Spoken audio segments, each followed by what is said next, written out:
Hello friends, ഈ വർഷത്തെ +1 അഡ്മിഷന് വേണ്ടിയിട്ടുള്ള ആപ്ലിക്കേഷൻസ് സ്റ്റാർട്ട് ചെയ്തിട്ടുണ്ട്. ഓൺലൈനായിട്ടാണ് നിങ്ങൾ അപേക്ഷകൾ നൽകേണ്ടത്. ഓൺലൈനായിട്ട് അപ്ലൈ ചെയ്യുന്നതിന് മുമ്പ് ബേസിക് ആയിട്ട് കുറച്ച് കാര്യങ്ങൾ നിങ്ങൾ അറിഞ്ഞിരിക്കണം. നിങ്ങൾ ശ്രദ്ധിക്കേണ്ട ഏറ്റവും ഇമ്പോർട്ടൻ്റ് ആയിട്ടുള്ള കാര്യങ്ങളാണ് ഈ വീഡിയോയിൽ ഇൻക്ലൂഡ് ചെയ്തിട്ടുള്ളത്. നമുക്ക് നേരെ വീഡിയോയിലോട്ട് പോവാം. നിങ്ങൾ അപ്ലൈ ചെയ്യുന്ന സമയത്ത് യാതൊരുവിധ സർട്ടിഫിക്കറ്റും അപ്ലോഡ് ചെയ്യേണ്ട ആവശ്യമില്ല. നിങ്ങളുടെ SSLC ഒറിജിനൽ സർട്ടിഫിക്കറ്റ് ഒന്നും ഇതുവരെ കിട്ടിയിട്ടുണ്ടാവില്ല. അതുകൊണ്ട് തന്നെ അതൊന്നും അപ്ലോഡ് ചെയ്യേണ്ട ആവശ്യമില്ല.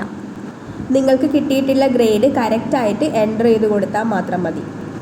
ഇനി SSLC അതേഴ്സ് ആയിട്ടുള്ളവർക്ക്, അതായത് വേറെ സ്കീമിൽ പഠിച്ചിട്ടുള്ള കുട്ടികളാണെങ്കിൽ mark list certificate, migration certificate, തുല്യതാ സർട്ടിഫിക്കറ്റ് ഇതൊക്കെ സ്കാൻ ചെയ്തിട്ട് അപ്ലോഡ് ചെയ്യേണ്ടതാണ്.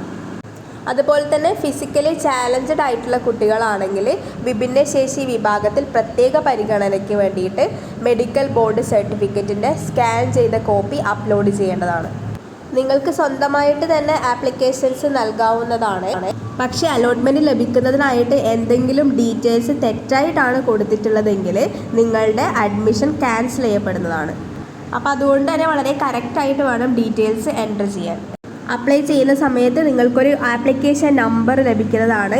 ഈ നമ്പർ നിങ്ങൾ കൃത്യമായിട്ട് എഴുതി സൂക്ഷിക്കണം. പിന്നീട് അലോട്ട്മെൻറ്റ് ഡീറ്റെയിൽസൊക്കെ നോക്കാൻ വേണ്ടിയിട്ട് നിങ്ങൾക്ക് ഈ ആപ്ലിക്കേഷൻ നമ്പർ ആവശ്യമാണ്.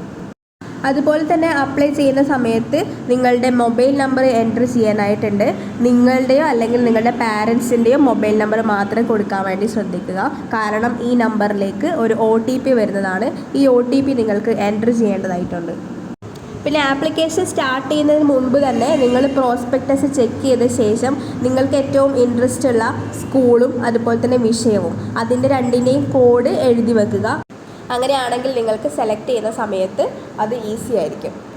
നിങ്ങൾ അപ്ലൈ ചെയ്യുന്ന സമയത്ത് എന്തെങ്കിലും ബോണസ് പോയിൻ്റൊക്കെ എൻ്റർ ചെയ്യുന്നുണ്ടെങ്കിൽ അതിൻ്റെയൊക്കെ സർട്ടിഫിക്കറ്റ് അഡ്മിഷൻ സമയത്ത് ഹാജരാക്കേണ്ടതാണ്.